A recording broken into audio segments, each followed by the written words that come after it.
मसीह में प्रिय भाइयों एवं बहनों, आप सब लोगों के लिए परमेश्वर का संदेश जो परमेश्वर ने हम मनुष्यों को दिया है।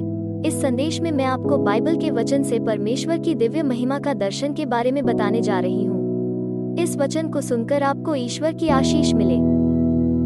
बाइबल का वचन कहता है, 30वें वर्ष के चौथे महीने के 5वें दिन मैं बंदियों के बीच कबार नदी के तट पर था। तब स्वर्ग खुल गया और मैंने परमेश्वर के दर्शन पाए। यहोयाकीन राजा की बंधुआई के 5वें वर्ष के चौथे महीने के 5वें दिन को कसदियों के देश में कबार नदी के तट पर यहोवा का वचन बूजी के पुत्र यहेजकेल याजक के पास पहुंचा और यहोवा की शक्ति उस पर वहीं प्रकट हुई। जब मैं देखने लगा तो क्या देखता हूँ कि उत्तर दिशा से बड़ी घटा और लहराती हुई आग सहित बड़ी आंधी आ रही है और घटा के चारों ओर प्रकाश और आग के बीचों बीच से झलकाया हुआ पीतल सा कुछ दिखाई देता है। फिर उसके बीच से 4 जीवधारियों के समान कुछ निकले और उनका रूप मनुष्य के समान था, परंतु उनमें से हर एक के 4-4 मुख और 4-4 पंख थे। उनके पांव सीधे थे और उनके पांवों के तलवे बछड़ों के खुरों के से थे और वे झलकाए हुए पीतल के समान चमकते थे। उनके चारों ओर पंखों के नीचे मनुष्य के से हाथ थे और उन चारों के मुख और पंख एक दूसरे से परस्पर मिले हुए थे। वे अपने अपने सामने सीधे ही चलते हुए मुड़ते नहीं थे। उनके सामने के मुखों का रूप मनुष्य का सा था और उन चारों के दाहिनी ओर के मुख सिंह के से, बाईं ओर के मुख बैल के से थे और चारों के पीछे के मुख उकाब पक्षी के से थे। उनके चेहरे ऐसे थे और उनके मुख और पंख ऊपर की ओर अलग अलग थे।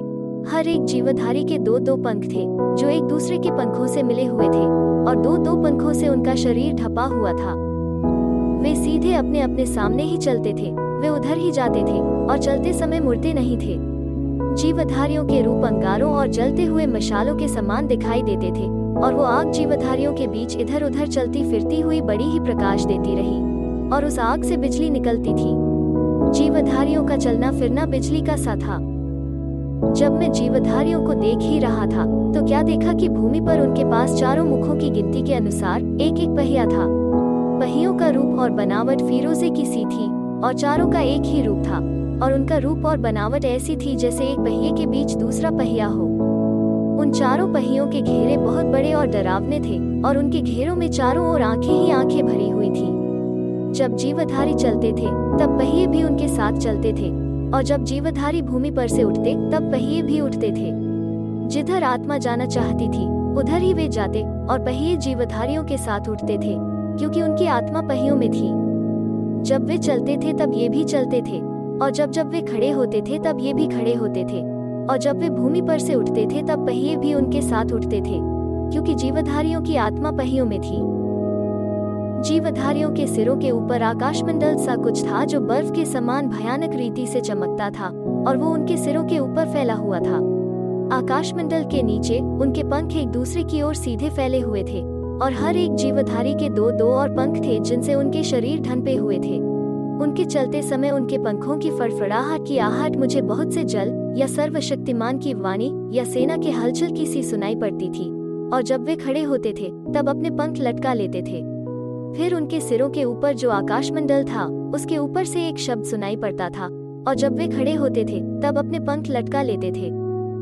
बाइबल का वचन आगे कहता है, जो आकाशमंडल उनके सिरों के ऊपर था उसके ऊपर मानो कुछ नीलम का बना हुआ सिंहासन था। इस सिंहासन के ऊपर मनुष्य के समान कोई दिखाई देता था। उसकी मानो कमर से लेकर ऊपर की ओर मुझे झलकाया हुआ पीतल सा दिखाई पड़ा और उसके भीतर और चारों ओर आग सी दिखाई देती थी। फिर उस मनुष्य की कमर से लेकर नीचे की ओर भी मुझे कुछ आग सी दिखाई देती थी और उसके चारों ओर प्रकाश था। जैसे वर्षा के दिन बादल में धनुष दिखाई पड़ता है वैसे ही चारों ओर का प्रकाश दिखाई देता था। यहोवा के तेज का रूप ऐसा ही था और उसे देखकर मैं मुंह के बल गिरा। तब मैंने एक शब्द सुना जैसे कोई बातें करता है, परमेश्वर की स्तुति हो, आमीन।